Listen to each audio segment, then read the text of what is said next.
O programa Saber Direito desta semana é com o professor Carlos Maia. O curso é sobre Direito do Consumidor. Tem dúvidas sobre o assunto? Mande um e-mail para nós. O endereço é saberdireito@stf.jus.br e você também pode estudar pela internet www.tvjustiça.jus.br. Caros alunos, estimadas alunas, meu nome é professor Carlos Eduardo de Andrade Maia, mais conhecido como professor Maia. Sou professor de Direito do Consumidor e de Direito Civil em diversas instituições por todo o país, autor de obras jurídicas direcionadas à academia e a concursos públicos, e hoje me encarrego de elucidar a vocês algumas questões sobre o direito do consumidor. Hoje o nosso tema será Direito do Consumidor na Prática, curso em que nós abordaremos diversos aspectos das relações de consumos, a fim de que você, nosso caro aluno, consiga estudar e alcançar os seus objetivos acadêmicos. Pois bem, para começar, na nossa inicial aula, nossa pioneira aula, trataremos do tema relação de consumo. Hoje, no nosso curso Direito de Consumidor na Prática, daremos start à nossa exposição com o tema relação de consumo. Professor Maia, por que relação de consumo foi o tema escolhido pelo senhor para dar start a essa exposição? Por uma razão muito simples. Ao contrário do que muitos pensam, esse é o eixo de qualquer tipo de análise que se deva fazer a respeito do Código de Defesa do Consumidor. Não dá para a gente avançar no estudo do direito do consumidor sem que façamos de forma prévia uma análise de quando o Código de Defesa do Consumidor incidirá. É indispensável, portanto, que nós saibamos quando a lei protetiva da relação de consumo incide e abraça o consumidor, protegendo-o, dando todo o suporte de que ele necessita como parte mais frágil nessa situação jurídica. Pois bem, professor Maia, quando é que se forma uma relação de consumo? A chave da relação de consumo está encabeçada nos artigos 2º e 3º do Código de Defesa do Consumidor, os quais trazem alguns conceitos para nós, sobre os quais nós agora discorreremos. Então é indispensável, em primeiro lugar, que nós saibamos quando é que essa relação de consumo se aperfeiçoará, quando é que ela se formará e quando é que, portanto, o consumidor será agasalhado por todo esse sistema normativo de proteção. Não podemos deixar de consignar, em primeiro lugar, que consumidor nada mais é do que uma pessoa física ou jurídica que adquire ou utiliza um produto ou um serviço como destinatário final. Esse é o conceito que emerge do artigo 2º do Código de Defesa do Consumidor. Pessoa física ou jurídica que adquire um produto ou um serviço ou ainda utiliza um produto ou um serviço na condição de destinatário final. É indispensável, portanto, que esses 4 fatores estejam reunidos. Professor, a que 4 fatores o senhor se refere? Estou direcionando a minha atenção agora aos elementos constituidores de uma relação de consumo. Quais são esses elementos que instituem ou que constituem uma relação de consumo? São chamados elementos objetivos e os elementos subjetivos. Elemento objetivo, objetivamente falando, é aquele elemento atrelado, vinculado ao objeto da relação de consumo. E o elemento subjetivo é o elemento vinculado aos sujeitos que formam a relação de consumo. Quem são? Vamos começar de uma forma mais fácil. As pessoas que podem figurar numa relação de consumo. Os elementos subjetivos, portanto, são o sujeito que adquire o produto ou serviço, que utiliza o produto ou serviço, intitulado consumidor, e o sujeito que fornece o produto ou serviço, que é utilizado ou adquirido pelo consumidor e que recebe a denominação de fornecedor. Então vamos lá. Quem é consumidor? Consumidor é toda pessoa física ou jurídica que adquire um produto ou um serviço na condição de destinatário final. Professor, a pessoa física pode ser consumidora? Sim, obviamente. Aliás, essa é a mais trivial das formas de se formar uma relação de consumo, uma relação aperfeiçoada entre uma pessoa física e uma pessoa jurídica. Isso que acontece diuturnamente. Os problemas começam eventualmente a aparecer na cabecinha acadêmica de vocês quando a gente se depara com uma relação de consumo formada com pessoas que rigorosamente ou que, em regra, não aparecem na relação de consumo e que aí causam um certo espanto quando a gente aborda esse tema. Então vamos lá. Pessoa física é elemento subjetivo da relação de consumo e pessoa jurídica também é elemento subjetivo da relação de consumo, ambos ocupando a posição de consumidor. E quem é o consumidor, professor? Consumidor é a pessoa física ou jurídica que adquire ou utiliza um produto ou um serviço como destinatário fim. Professor, quem é o destinatário fim? Como eu identifico uma pessoa que ocupa a posição de destinatário final? Destinatário final é aquela pessoa que adquire ou utiliza o produto ou o serviço para si própria. Ela não adquire esse produto ou esse serviço e repassa e o retransmite à cadeia de consumo, à cadeia produtiva. Essa pessoa literalmente ocupa o posto de destinatário fim, ou seja, aquela pessoa em que aquele produto ou serviço se esgotará ou se esvairá. Esse é o ponto central. Esse é, evidentemente, ainda em linhas gerais, o princípio básico de definição de um destinatário final. Adquire um produto ou serviço na condição de pessoa que encerra a cadeia de produção daquele produto ou daquele serviço. Quando ela encerra, ela é destinatária final. Professor, e quem é o outro, ou quem constitui, ou quem ocupa o outro polo subjetivo da relação de consumo? O outro polo subjetivo da relação de consumo é formado pelo fornecedor. E quem é o fornecedor, professor?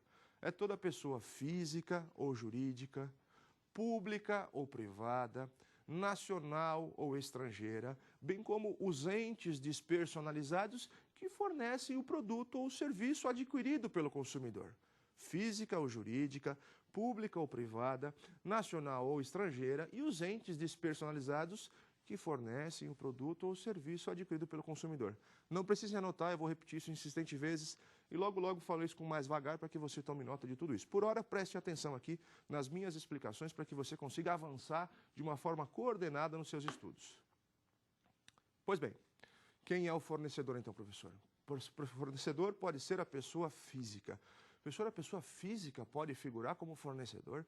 É possível que uma pessoa física ocupe o posto de fornecedor? A resposta é positiva. E já a gente vai ver quem são as pessoas físicas e em que contexto elas assumem a posição de fornecedora. Porque isso acontece de uma forma diuturna e vocês não conseguem visualizar. Pessoa jurídica como fornecedora é a coisa mais simples de se entender. Aliás, quando você compra uma bala numa adoçaria qualquer, quando você compra um refrigerante na hora do almoço, quando você compra um produto eletrônico qualquer numa loja de eletrodomésticos, nessas circunstâncias, indubitavelmente, você é consumidor, pessoa física adquirindo de uma pessoa jurídica aquilo que lhe interessa.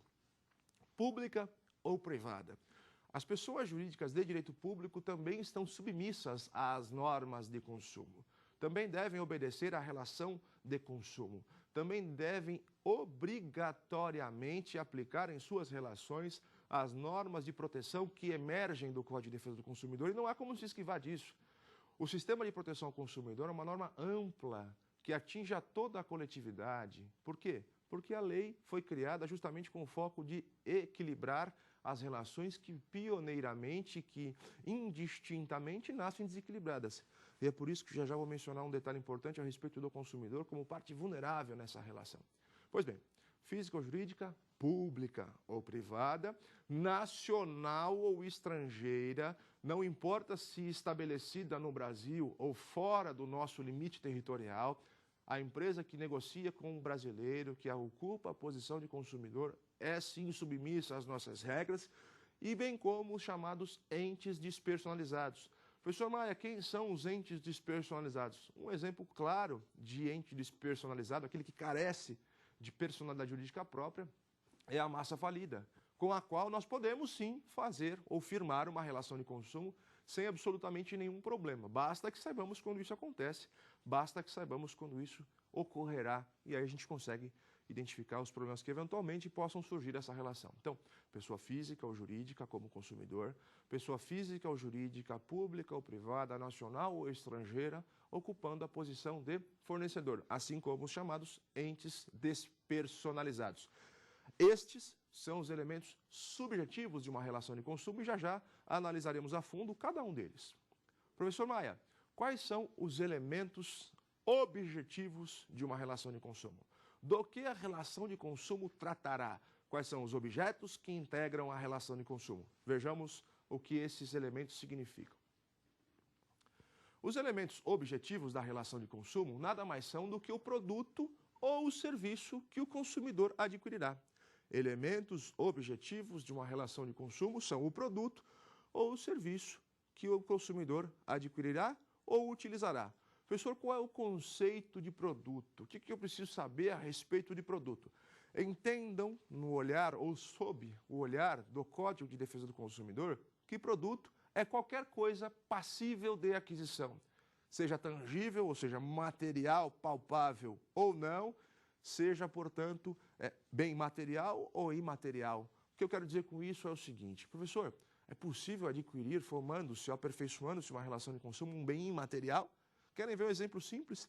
Energia elétrica, bem imaterial, evidentemente dotado de valor, em que você consegue ou que você visualiza uma aquisição, uma relação de consumo aperfeiçoada, via de regra, com uma concessionária de serviço público, e em que há, inquestionavelmente, a aquisição de um produto imaterial, que é a energia elétrica. Sem absolutamente nenhum problema, isso pode acontecer.